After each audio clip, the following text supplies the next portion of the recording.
প্রিয় গাইস, আসসালামু আলাইকুম। সবাই কেমন আছেন? আশা করি সবাই ভালোই আছেন। মূলত আজকে আসলে আপনাদেরকে দেখানোর চেষ্টা করেছিলাম এই যে মুকুলে কিন্তু ছেয়ে গেছে। এই যে দেখতেছেন এই আম গাছ কিন্তু আসলে অনেকগুলো মুকুল, এই মুকুলগুলা তো আপনাদেরকে দেখানোর চেষ্টা করেছিলাম। এই যে মুকুল দেখতেছেন, অনেকগুলো মুকুল কিন্তু এবার কিন্তু যে আম গাছ, এই আম গাছে কিন্তু এসে গেছে। সেটাই আপনাদেরকে দেখানোর চেষ্টা করেছিলাম। তার থেকেও কিন্তু বেশি কিন্তু চলে এসেছে। যে এই যে আমার এই পাশেই আরেকটি আম গাছ, সেটা আপনাদেরকে দেখানোর চেষ্টা করছি। এটা কিন্তু আসলে মুকুলের জন্য কিন্তু আসলে আম গাছের যে পাতাগুলো, এই পাতাগুলো আসলে দেখেই যাচ্ছে না। আপনারা এই যে দেখেন, আমি একটু জুম করে দেখাচ্ছি। এই যে দেখতেছেন, এটা কিন্তু আসলে মূলত এই আম গাছটার মুকুল যেভাবে আসছে, এইভাবে আসলে আপনাদেরকে মানে কি বলবো, পাতা দেখে যাচ্ছে না, এত সুন্দরভাবে মুকুল এসেছে। তার মানে বোঝা যায় যে এবার 2025 সালও আসলে কিন্তু আমাদের যে আমের ফলনটা কিন্তু অনেক ভালো আসবে।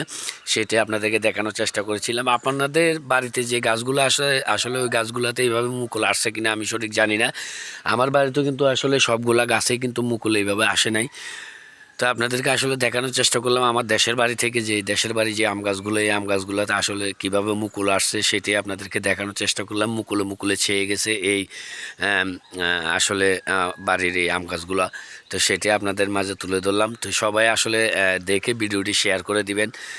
আমি আছি, থাকবো আপনাদের মাঝে সব সময়। তো আমার এই যে আম গাছটা আপনাদেরকে দেখানোর চেষ্টা করেছিলাম, এটাও কিন্তু মুকুল চলে এসেছে। এই আম গাছও প্রচুর মুকুল কিন্তু আসলে এই আম গাছও এসেছে, যদিও এটা কিন্তু খুব ছোট একটা গাছ।